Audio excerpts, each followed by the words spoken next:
నమస్తే, welcome to our channel. నేను సిరి. AP రాజకీయాలు రసవత్తరంగా మారాయా అంటే అవుననే అనిపిస్తుంది. ఎందుకంటే జగన్మోహన్ రెడ్డి గారు ఢిల్లీ వెళ్ళనున్నారని మనకు తెలుసు. అయితే ఇదే టైంలో షర్మిల గారు కూడా వెళ్ళాలనుకుంటున్నారు. అయితే షర్మిల గారు అమిత్ షాతో పాటు ప్రధాని మోదీని కూడా కలవాలనుకుంటున్నారు. అయితే ఎవరికి ముందు అపాయింట్మెంట్ దొరుకుతుంది ఏంటి, అసలు వాళ్ళు అక్కడికి వెళ్ళిన తర్వాత ఎలాంటి అంశాల మీద చర్చిస్తారు ఏంటి అనే దాన్ని చర్చించడానికి మనతో పాటు ఉన్నారు ప్రముఖ సీనియర్ జర్నలిస్ట్ డివిఎస్ గారు. నమస్కారం సార్. నమస్తే సార్. ఇప్పుడు చూస్తున్నట్టయితే ఏపీ రాజకీయాలు చాలా అంటే ఇంతవరకు చూస్తుంటే వైసీపీ, జనసేన, టీడీపీ ఈ ముక్కోర్నపు రాజకీయాలు అని చెప్పేసి ఉండేది. కానీ ఇప్పుడు కొత్తగా కాంగ్రెస్ కూడా అడుగుపెట్టింది ఏపీ రాజకీయాలలో. సో చాలా రసవత్తరంగా మారే అవకాశాలను కనిపిస్తున్నాయి. అండ్ అలాగే జగన్మోహన్ రెడ్డి గారు ఢిల్లీకి వెళ్ళాలనుకున్నారు, బయలుదేరుతున్నారని తెలుసు మనకి. అయితే ఇదే టైంలో షర్మిల గారు కూడా వెళ్తున్నారు. అక్కడ అమిత్ షాతో పాటు మోదీని కూడా కలవాలి, ప్రధానమంత్రి మోదీని కూడా కలవాలి అని చెప్పేసి అనుకుంటున్నారని తెలుస్తుంది. సో అక్కడికి వెళ్ళిన తర్వాత అసలు వాతావరణం ఎలా ఉండబోతుంది, ఏ అంశాల మీద చర్చించబోతున్నారు సార్? అసలు అయినను పోయి రావలే హస్తినకు, ఇది అప్పుడు కురుక్షేత్రంలోనూ అదే, ఇప్పుడు ఈ కురుక్షేత్రంలో కూడా ఇదే అన్నమాట. అయినను పోయి రావలే హస్తినకు. హస్తిన అంటే ఢిల్లీ. రైట్. మనకేంటంటే మన కృష్ణ పరమాత్మ, అర్జునుడు, తర్వాత దుర్యోధనుడు అప్పుడు ఢిల్లీ రాజకీయమే, ఇప్పుడు ఢిల్లీ రాజకీయమే. ఈ పరిస్థితుల్లో ఇప్పుడు అన్న వెళ్ళబోతున్నాడని తెలిసి ముందే చెల్లి ఢిల్లీ ఎందుకు వెళ్తోంది అంటే అన్నా చెల్లి పంచాయతీ ఢిల్లీ మీద.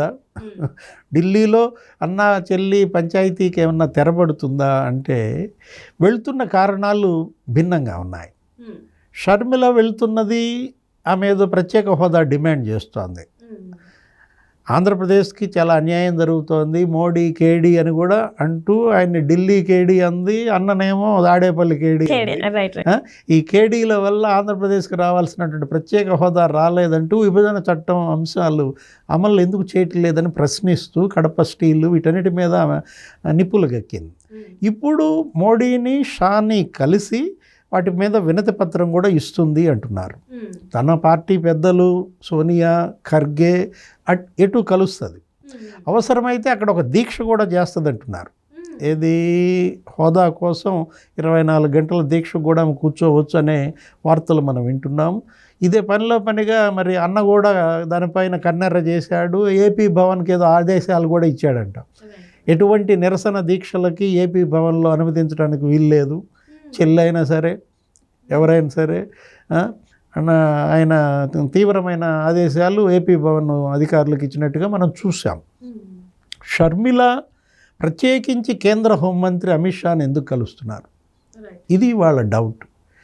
అమిత్ షాని కలవడం వెనుక ఇప్పుడు షర్మిల ప్రాణాలకి ముప్పు ఉంది, ఆమె భద్రత ఇవాళ ప్రశ్నార్థకంగా మారింది. ఎందుకంటే ఫస్ట్ 4+4 ఉండే, తర్వాత 2+2 అయింది, ఇప్పుడు 1+1 అయిపోయింది. సో అంటే ఆమెకి ప్రాణహాని అంటే జరుగుతుందని తెలిసి కూడా ఇట్లా చేస్తున్నారా, లేకపోతే ప్రాణహాని చేయడానికి ఇట్లాంటి ఆమె సెక్యూరిటీని తగ్గిస్తున్నారా సార్? అంటే దీని మీద మొదటగా అయ్యన్న పాత్రుడు గారు వాయిస్ వినిపించారు. ఏది 3 days బ్యాకే తెలుగుదేశం పార్టీ నాయకులు అయ్యన్న పాత్రుడు ఏమన్నారు, జగన్మోహన్ రెడ్డికి తల్లి లేదు, చెల్లి లేదు, బాబాయ్ లేదు, హత్యలు మామూలుగా ఇక్కడ గతంలో కూడా హత్యలు జరిగాయి, బాబాయ్ హత్యే ఆయన్ని ముఖ్యమంత్రి చేసిందండి. అప్పుడు వివేకానంద రెడ్డి హత్యను ఏ విధంగా అయితే నారాసుర రక్త చరిత్రని తెలుగుదేశం మీదకి నెట్టాడో, రేపు మరో హత్య కనుక జరిగి మళ్ళా మా మీదకే ఆ నెపం వేసే అవకాశం కూడా ఉందంటూ కేంద్రాన్ని ఆయన అలర్ట్ చేశాడు. ఏమని, షర్మిలకు ప్రత్యేక భద్రత కల్పించండి, ఆమె వాళ్ళ అన్నని విమర్శిస్తోంది, ఇప్పుడు ఆమె ప్రాణాలకు కూడా ముప్పు వాటిల్లో అవకాశం ఉందని ఆయన మొదట బెల్ కొట్టాడు. రైట్.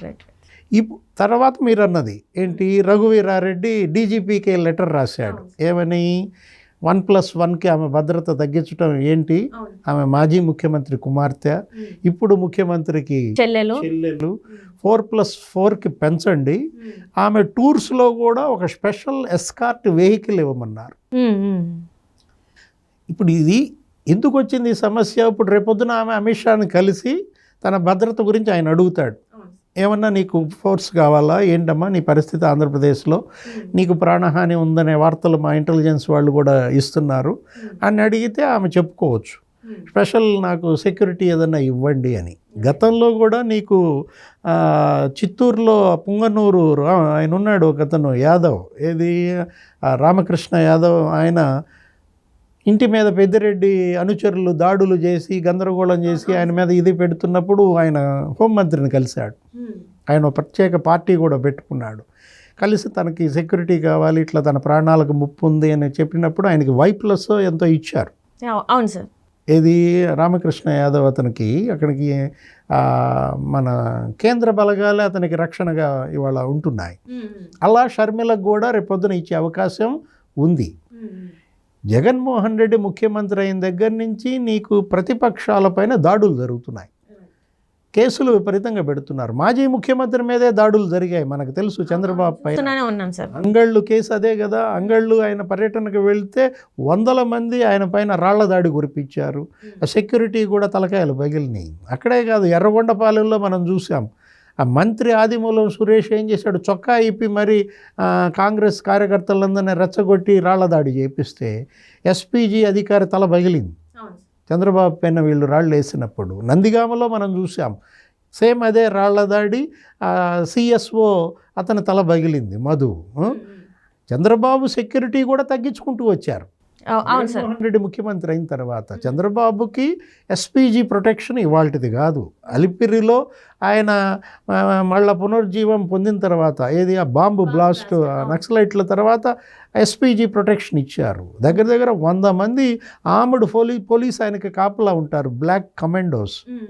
అలాంటిది ఇతను వచ్చిన తర్వాత ఏం చేశాడు, తగ్గించుకుంటూ వచ్చాడు. జనరల్గా ఆయన మాజీ ముఖ్యమంత్రిగా థ్రెట్ ఉంది కాబట్టి ఆయనకి ఏంటంటే ఒక అడిషనల్ SP, ఒక 2 DSPలు, ఆ తర్వాత 2 CSOలు, అట్లాగే ప్రాక్సిమిటీ టీమ్ ఒకటి ఉంటుంది, క్లోజ్డ్ ప్రాక్సిమిటీ టీమ్ అంటారు. ఇలాంటి రక్షణ మధ్య ఉండే చంద్రబాబు ఇవాళ ఆయన ప్రాణాలకే భద్రత లేని పరిస్థితి వచ్చింది. మొన్న జైల్లో కూడా ఉన్నప్పుడు లోకేష్ బాబుకి ఉత్తరాలు వచ్చాయి, ఆకాశరామన్ ఉత్తరాలు.